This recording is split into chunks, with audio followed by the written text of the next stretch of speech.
This is WURN 1040 AM, Miami, Florida, covering the Florida Keys to the Palm Beaches. Actualidad Radio, un idioma, todos los acentos, una sola señal. Una emisora de Actualidad Media Group. ¿Cuáles son los límites de la mente? ¿De qué es capaz un ser humano si logra alcanzar el máximo funcionamiento de su cerebro? ¿Es posible programarse para tener éxito? Fronteras de la Mente, con Agustín Acosta. Fronteras de la Mente. Solo aquí, en Actualidad Radio. Un idioma, todos los acentos, una sola señal. Amigos, bienvenidos a otra edición de Fronteras de la Mente. Les saluda Agustín Acosta. Gracias por acompañarnos. Y hoy, usted que me escucha ha tenido tal vez la guía del universo, la guía de Dios, la guía de su ángel guardián, para escuchar este programa, porque este va a ser un programa trascendental. Primeramente, nos vamos a salir por completo del formato de Fronteras de la Mente. Por primera vez en casi un año, vamos a tratar un tema puramente fisiológico, que no tiene nada que ver con la conciencia, ni con el mundo invisible, ni con temas de física cuántica, como hemos tratado en el pasado, o de experiencias de personas que han tenido una muerte clínica y luego han regresado a la vida para contar lo que vieron en el más allá. Hoy vamos a hablar del cáncer y de la más moderna y revolucionaria terapia que se está utilizando en este momento a través de péptidos. El péptido es un compuesto de una serie de aminoácidos que los médicos están utilizando en este momento para tratar de una manera completamente diferente cómo combatir un tumor, cómo inclusive evitar que un cáncer que ha sido destruido a través de la radioterapia o de la quimioterapia pueda nuevamente resurgir en el futuro. Y precisamente tenemos con nosotros en este momento a una de las más importantes figuras oncológicas de la medicina moderna, el doctor Juan Pablo Márquez, doctor que comenzó su carrera en Sonora, México, pero que ha fundamentado su práctica oncológica en universidades de California. Y acá pues viene de la mano de un gran amigo, de un gran médico infectólogo, el doctor Jorge Martínez, que estableció contacto con él hace algún tiempo y nos lo ha traído acá a Miami en estos días. Y aprovechamos precisamente por lo revolucionario y lo importante que es el mensaje que ellos tienen. Hoy cambiamos el formato de Fronteras de la Mente para que toda persona esté al tanto del nuevo horizonte que se nos presenta, y creo que en pronto lo vamos a tener inclusive por acá, por el sur de Florida, para combatir una de las más terribles enfermedades de los últimos años, el cáncer. Nuevas terapias, nuevas técnicas y nueva esperanza. Doctor, doctores, muchísimas gracias por venir. Doctor Márquez, bienvenido a Miami. Doctor Martínez, gracias. Nuevamente un placer tenerlo por acá. Un placer siempre por acá. Doctor Márquez, háblenos un poco de el antes y el después en la terapia del cáncer, en comparación a esto que ustedes acaban de descubrir, que ya lo han probado, que tienen pacientes que han sido prácticamente curados con algo muy revolucionario y además muy sencillo. Así es. Bueno, pues para mí me ha tocado vivir una época de la oncología moderna maravillosa. De hecho, la oncología siempre ha sido catalogada como el área oscura de la medicina, como lo mencioné previamente, desafortunadamente, ¿no? Pero afortunadamente no es así. La oncología es un área ahorita pujante, digamos, vibrante de la medicina, que nos hace inclusive ahora sí que vibrar de la emoción, porque vienen muchas cosas positivas, ¿no? Y sobre todo porque hay mucha apertura más, tanto de la misma industria, por cierto, de las mismas personalidades de las agencias regulatorias de los diversos países, etcétera. Entonces, esto nos abre básicamente un antes y un después. El antes, la oncología, técnicamente la oncología se puede decir que era bruta, en palabras coloquiales tal vez, ¿no? Es decir, se agarraban 3,000 pacientes, ensayos clínicos phase 3, y 3,000 pacientes se les aplicaba la terapia, 3,000 pacientes eran el placebo, o se hacían randomized trials, que todavía se siguen haciendo. De mi perspectiva, esa oncología, afortunadamente a mí no me tocó vivirla. A mí la oncología que me está tocando vivir es la oncología, pues donde ya tenemos básicamente cosas que sabíamos que existían, pero que no sabíamos cómo manipularlas, porque normalmente el oncólogo no sabe inmunología. Y ahorita uno de los mensajes que digamos, el primer mensaje para llevar a casa es que el oncólogo debe de ingresar a la inmunología, es decir, debe de saber inmunología para poder prescribir de manera racional todo esto que viene, como son los péptidos. La terapia tradicional ha sido la de identificar el tumor, sobre todo en esta época moderna de la observación por imágenes. Se hace un scan, se identifica el tumor, se identifica dónde está, el tamaño del tumor, el tipo de tumor, y luego se le bombardea, como en la guerra se bombardea un depósito de municiones con un armamento pesado hasta destruirlo. La nueva terapia, pudiéramos decir, que utiliza los propios recursos del cuerpo humano. Así es. Su propio equipo de defensa, sus propias mecanismos de inmunidad. Así es. Para entonces que sea el cuerpo humano y no medicamentos sintetizados en un laboratorio los que terminen destruyendo el tumor. Así es. Básicamente tenemos un armamento importantísimo en el sistema inmunológico, que tenemos la respuesta inmune innata, que es la que empieza, digamos, la respuesta, ¿no?, contra el cáncer. Y la segunda parte es la respuesta inmune adaptativa, que es la que hace la segunda parte del trabajo, que genera células CD8 de memoria, células CD8 efectoras, que son las que en ese momento atacan el tumor cuando es inmunoterapia, que hay enfermedad activa. Y por otro lado tenemos también las células de la respuesta inmune innata, como las natural killer cells, que básicamente son células asesinas naturales, que cuando ven cambios morfológicos en la célula empiezan a atacarla, ¿no? Entonces, efectivamente, eso es lo que estamos haciendo ahorita, crear no solamente el propio tratamiento, porque las células de nosotros van a atacar el tumor y lo van a destruir, sino más generar una memoria para que el tumor no regrese, y en el futuro, es decir, en el futuro al año, a los 6 meses, todavía estamos pues estandarizando las técnicas estas.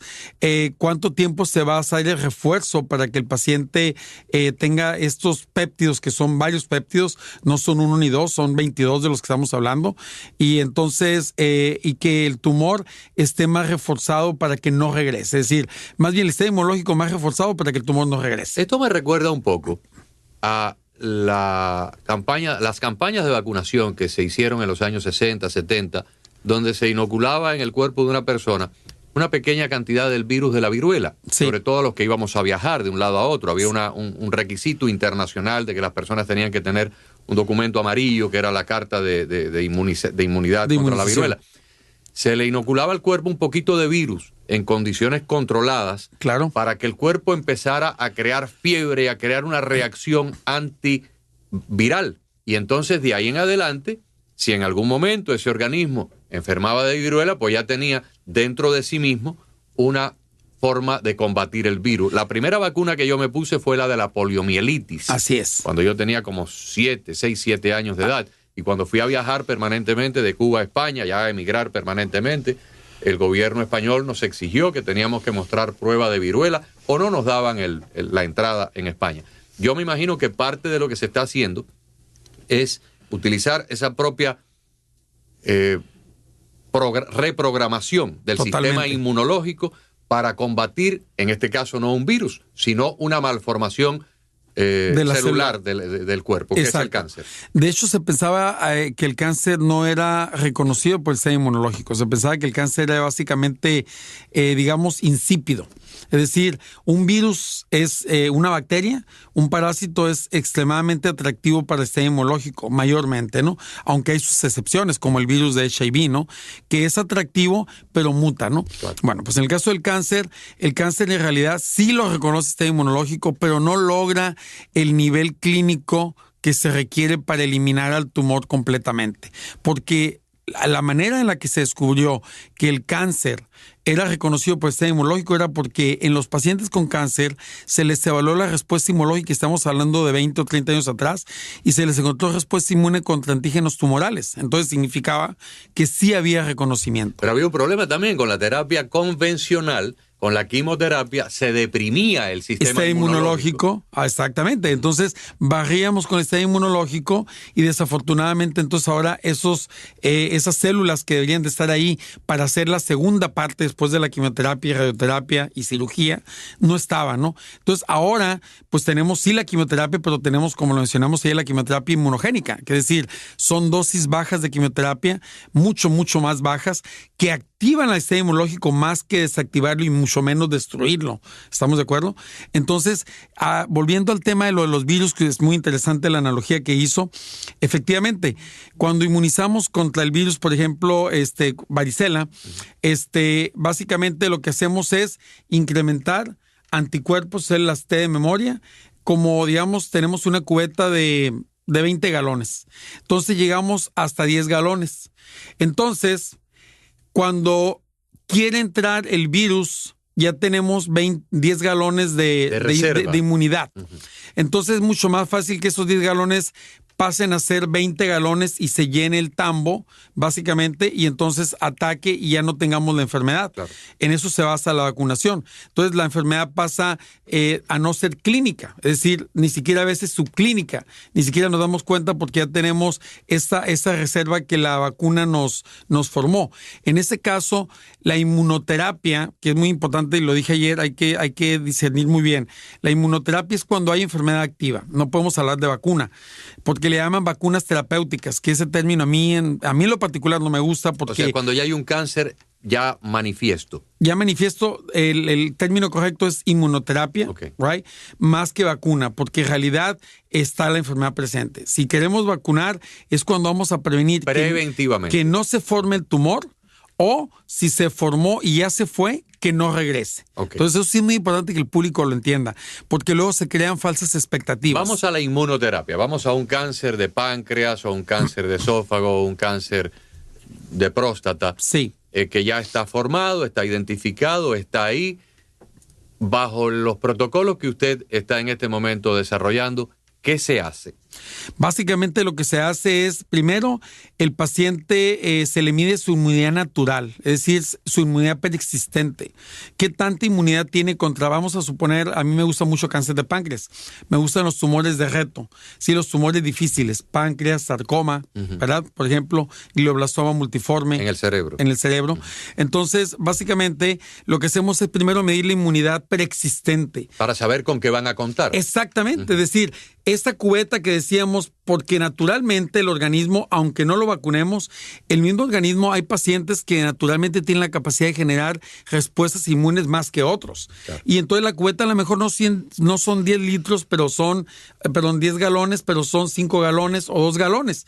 Bueno, eso es mejor a no tener nada, claro, que la cubeta esté vacía. Entonces, si empezamos con un paciente a tratarlo con inmunoterapia peptídica y ya tenemos 5 galones preexistentes, entonces va a ser mucho más fácil llegar a los 20 galones, ¿verdad? Entonces, para eso nos sirve. Entonces, empezamos primero midiendo qué tanto tenemos que batallar o qué tanto, no batallar, qué tanto tenemos que hacer, ganar para lograr la meta clínica y tener las suficientes células, los millones, porque son millones de células T, tanto CD8 como TH1, para que el tumor pueda ser erradicado. Ustedes tienen luego que inducir particularmente la fomentación de estas células, claro, de alguna forma.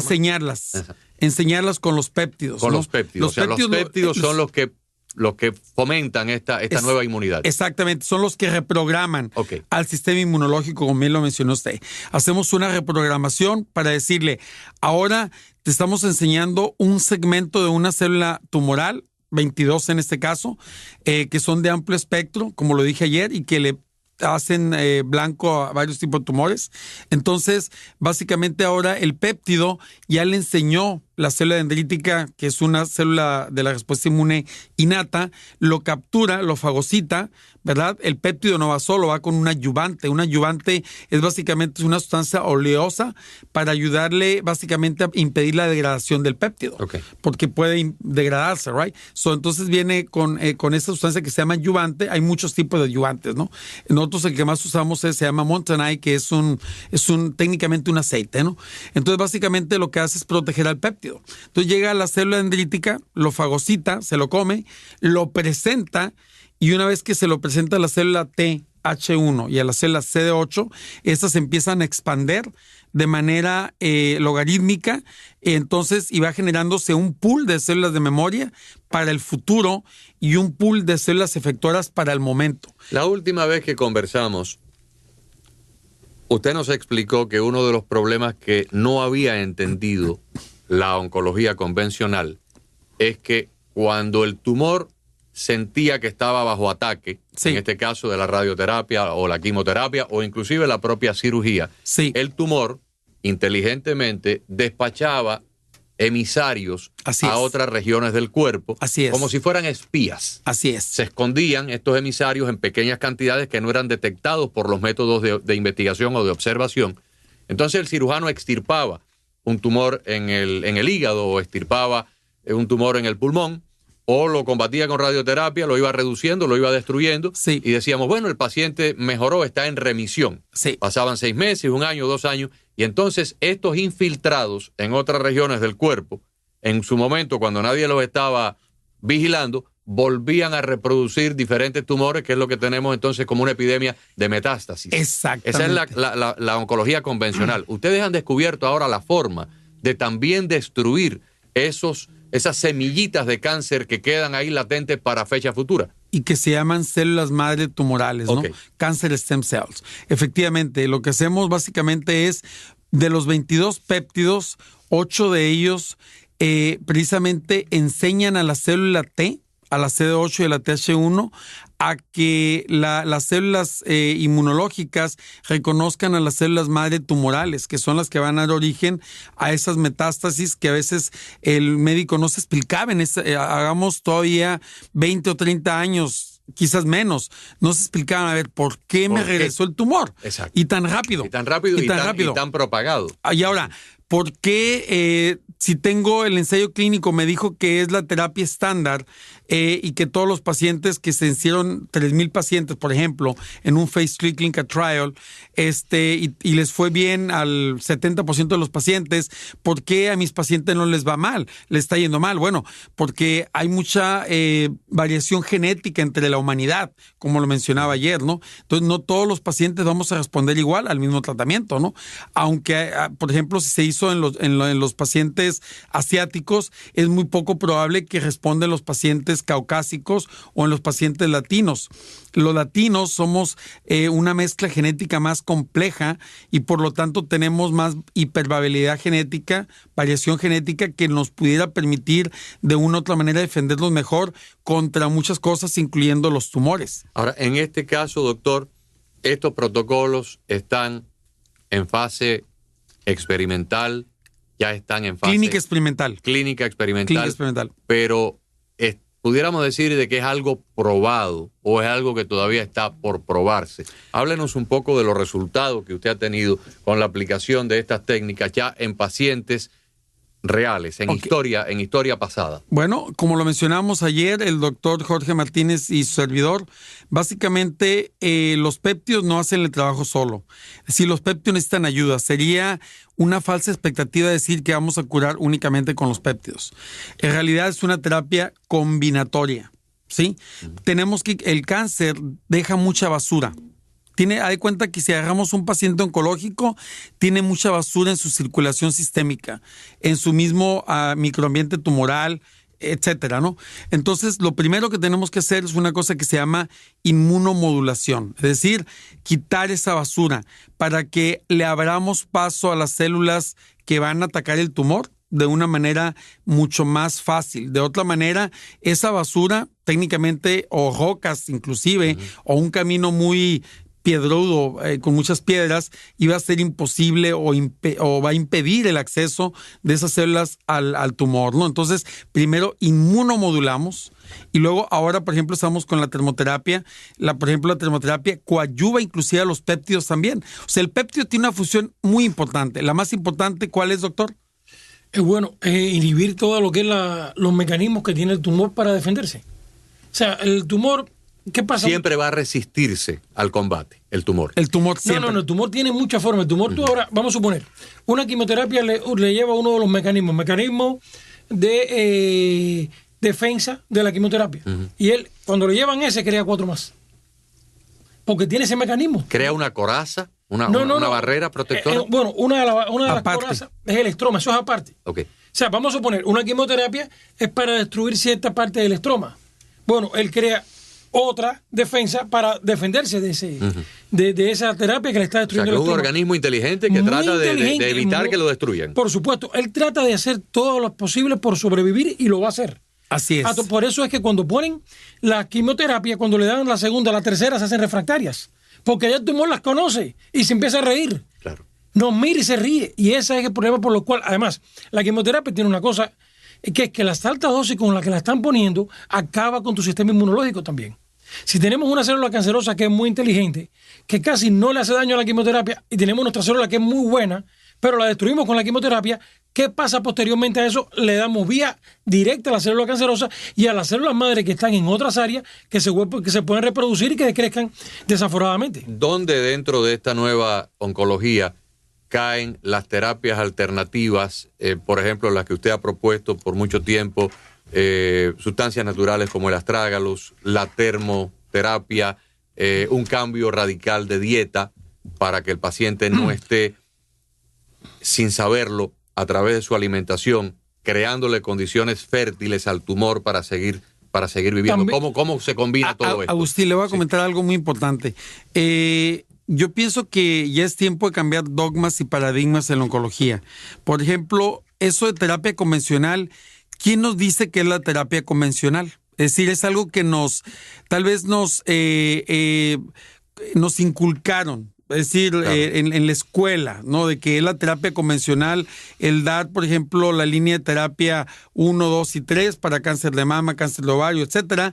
Hicimos la terapia convencional, pero en realidad es la terapia convencional. A lo mejor es la terapia equivocada. A lo mejor es la terapia equivocada. Exacto. Exactamente. No, pero es convencional aquí en Estados Unidos. La terapia que yo de astrágalo, artimicina, en el Asia, de tritolido, es terapia convencional en Asia y en Europa. Exacto. De primera línea. Exacto. De primera línea. O sea, cuidado. Aquí no es terapia convencional, pero en Europa y en Asia sí es terapia convencional. La termoterapia, ¿qué le hace el calor al tumor? Bueno, la hipertermia, que es una de las cosas que más yo he desarrollado y he estudiado.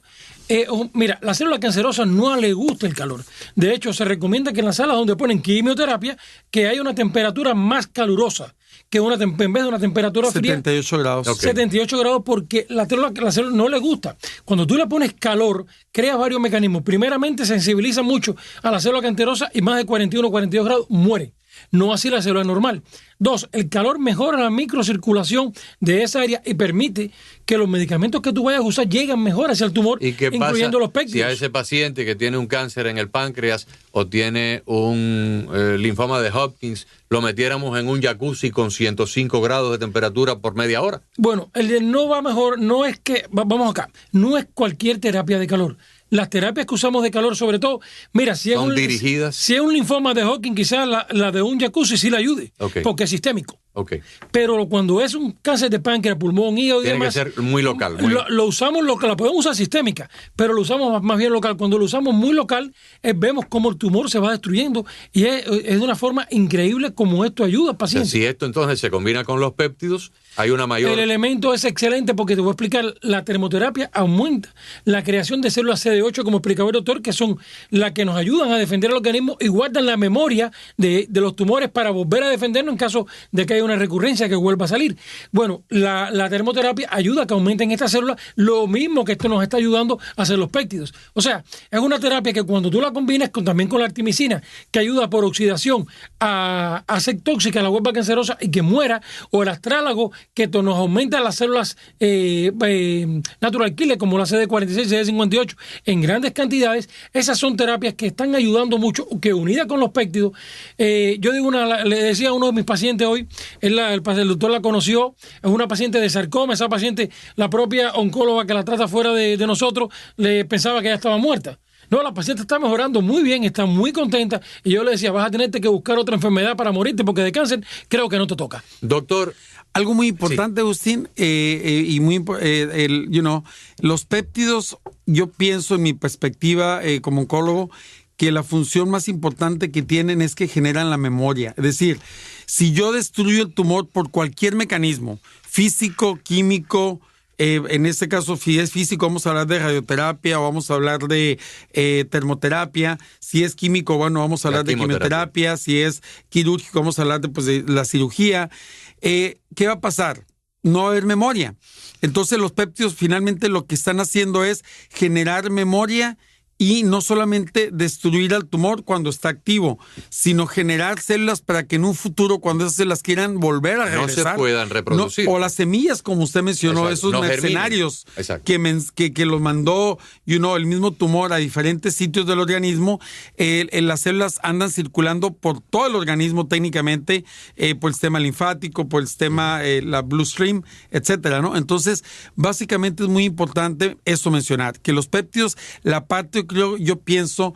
es la preventiva hacia el futuro. Es mucho la preventiva para el futuro, para que no tengamos menos tumores, menos relapse, menos reincidencia, ¿sí, no? Eso básicamente.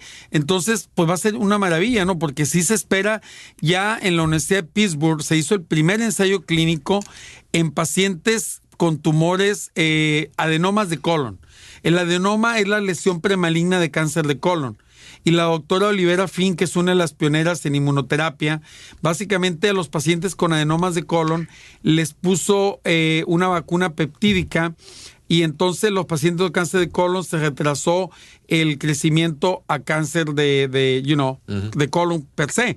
Entonces, aquí lo que falta nada más es meter más péptidos, porque 2, 3 o 4 péptidos, como lo dijo el doctor, no es suficiente, porque, como lo decíamos ayer, si abrimos una puerta o 2 o 3, pues de repente el cáncer va a abrir 20 para tratar de sobrevivir. Y con los 22 ustedes le cierran todas exactamente, la mayoría de las tenemos 160 y ahorita ya terminamos con el primer batch de los primeros 40 péptidos. Evaluamos ya, ¿no? Ahora siguen otros 40, ahí vamos a tener 80 y luego vamos a tener otros 40, vamos a tener 120. Cubrirán todas las bases. Exactamente. Correctamente. Así es. Desde el punto de vista práctico, 2 preguntas y nos quedan 3 minutos de programa. La primera, ¿se ha curado a alguien en la fase experimental en Sonora, México? Claro, por supuesto. Tenemos ayer una paciente, se trató de comunicar por teléfono, una de nuestras pacientes, pero desafortunadamente las líneas están ocupadas, ¿no? Pero ella, por ejemplo, tenía un tumor etapa 4 de cáncer de ovario. Ya esa es la final, ¿no? La etapa 4 significa que el paciente nuevamente de ovario recurre en 7 meses y luego después recurre en 3 meses y después ya no hay nada más que hacer. Ella cumplió ahora en febrero 10 años y como ella tenemos varios pacientes que gracias a Dios le está yendo maravillosamente bien con el ensayo piloto que se hizo clínicamente ya. ¿Cuántos pacientes incluyó ese ensayo? 50 pacientes. 50 pacientes. Y todos tuvieron resultados positivos. Muy positivos y mucho en ovario. Mucho en ovario y también, por ejemplo, en páncreas, en colon, en triple negativo de cáncer de mama. El páncreas, que es un cáncer para los efectos de acá de Miami, es casi siempre mortal. Y la última pregunta, desde el punto de vista práctico, ¿cuándo podemos empezar a esperar que esto se convierta ya no en un protocolo experimental o selecto para un grupo de pacientes que están bajo estudio, sino un tratamiento puramente práctico para pacientes enfermos? Eventualmente los vamos a prescribir los oncólogos péptidos en lugar de quimioterapia. Vamos a decir, de hecho, ya, por ejemplo, vamos a decir, le toca fascina 1, fascina 2, fascina 3, fascina 4, o sea, de los 22, ¿cuál le toca a cada paciente de acuerdo a cómo salió en su estudio, ¿no? Entonces, ¿cuándo vamos a tener eso? Pues eso va a depender, obviamente, de la FDA, ¿no? Aquí en Estados Unidos. Vamos a empezar con el Comité de Ética Local aquí en Miami. El Comité de Ética Local vamos a empezar el ensayo Phase 1, Phase 2. Entonces, sí esperamos nosotros que para el 2020, máximo 2022, podamos contar clínicamente y comercialmente disponibles al acceso del público, porque no sean terapias que el paciente no pueda adquirir. Sí, tampoco queremos una terapia que vale $10 millones que solamente está al alcance de la población de alto nivel económico. Exactamente. Eso no queremos. Queremos que llegue al alcance de toda la población. Por último y rapidito, si una persona que nos está escuchando ahora quiere viajar a Sonora, que ya está fuera del territorio americano y no está regulado por la Administración de Drogas y Alimentos. ¿Estos protocolos son aprobados sí. Y se pueden realizar los tratamientos en Sonora. Por supuesto. O sea, no son selectos para un grupo de estudios, sino para cualquier paciente. Exactamente. Ahorita el protocolo está abierto, lo que se llama oncología personalizada. Si un paciente llega con cáncer de páncreas de California, de Arizona, Idaho, Montana, Miami, etcétera, se le atiende en Sonora, entra el protocolo porque está aprobado por el Comité de Ética, obviamente, y entonces el paciente firma el informe de consentimiento, se le lee el protocolo y hasta ahorita no hemos tenido, ya tenemos 2006, pues 12 años, ningún efecto secundario y todos los pacientes realmente hemos tenido resultados espectaculares. Obviamente que hemos evolucionado. ¿Hay alguna página de internet o algún sitio donde las personas puedan acudir para enterarse del centro de Sonora? Por supuesto, tenemos dos, la que está en Seattle, el campus Seattle, que es www.CICSON, Centro de Investigación de Cáncer en Sonora, significa CICSON, USA, United States of America.org. Esa es la de Estados Unidos. USA.org. Y la de Sonora es www.cicson.org. ORG. Sí. Se nos termina el tiempo. Muchísimas gracias a ambos. Espero que pronto, cuando regrese el doctor a Miami y vuelva nuevamente a estar con nosotros y con el doctor Martínez, pase por este programa, porque queremos seguir explicando a los oyentes que se abre un nuevo horizonte para tratamientos de cáncer a partir de este momento. Así es. Muchas gracias a ambos. No, siempre un placer. Claro que sí. Un placer. Fronteras de la Mente con Agustín Acosta. Fronteras de la Mente.